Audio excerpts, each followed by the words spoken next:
You know, anytime I think about even mentioning anything to do with climate change, I start rolling my own eyes. I mean, rational discussion left the barn years ago. Free speech wasn't far behind. But be that as it may, I'm still hearing tons of talk about Alberta's carbon tax, push for one imposed by the federal government. A couple things to be clear on.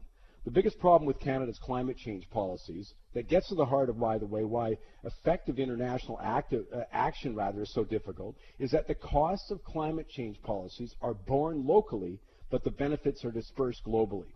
Politicians must acknowledge that fact in order to get support for climate-related policies. Their policies should reflect that. Policies to combat climate change are very different from so many other environmental actions. I'll give you an example. If a community decided to put a new tax in to raise money to clean up its water supply, unlike climate change, that cost would be local, but the benefits would be local. With climate change, the costs are local, but the benefits are global. Hence, policymakers should go to great lengths to mitigate the cost while pursuing effective action.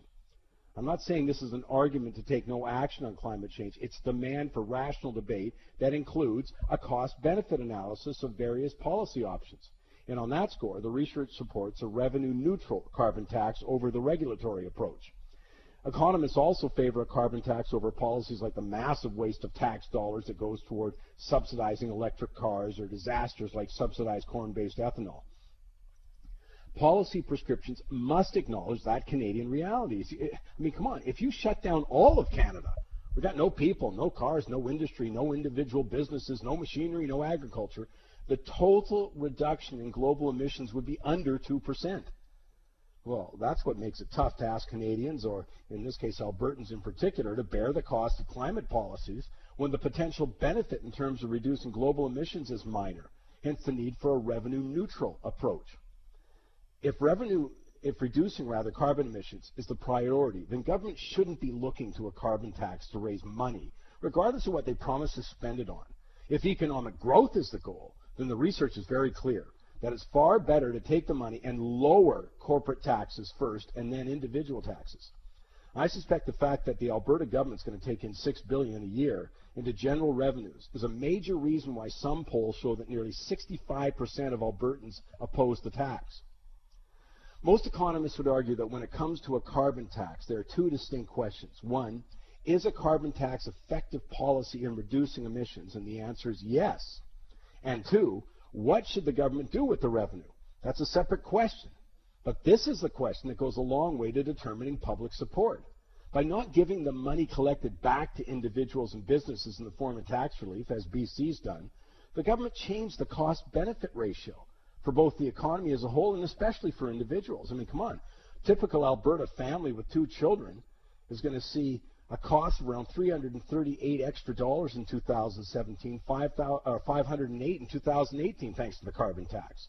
With rebates promised, I know, for low and middle income families, but there's also going to be about another $100 plus for an indirect costs. But for what? It will only make a minor reduction in global emissions, which then begs the question, why should Albertans foot the bill to lower emissions for China, Russia, U.S.? I'll give you another example. If all the oil sands production was permanently shut down, which of course prominent environmentalists advocate, Environment Canada estimates that would reduce global emissions by 0.12%. Well, in the meantime, shutting down the oil sands would result in the loss of around 22,000 direct jobs, estimates around tens of thousands more in related oil services, pipeline jobs, thousands in spin-off jobs in the service sector. It certainly cost the Alberta government a good chunk of the $2 to $2.5 billion in energy-related revenues they're hoping for this fiscal year, and tens of billions more if you take the accumulated revenue loss over the next 20 years. But why? All of that for a global emissions reduction of 0.12%, a statistical rounding error. I mean, Canadians say no to oil, no to pipelines. For what? Symbolism? Because it sure isn't meaningful reduction in global emissions. Instead, if the government had chosen a revenue-neutral model, the cost-benefit analysis changes completely. What individuals pay in carbon tax get refunded in the form of tax cuts. A complete change in the cost side of the equation. And I suspect a formula for garnering a heck of a lot more public support. If Rachel Notley wants more public support, it's time to get real. Recognize the public's tax fatigue. and the economic costs of raising taxes in a down economy.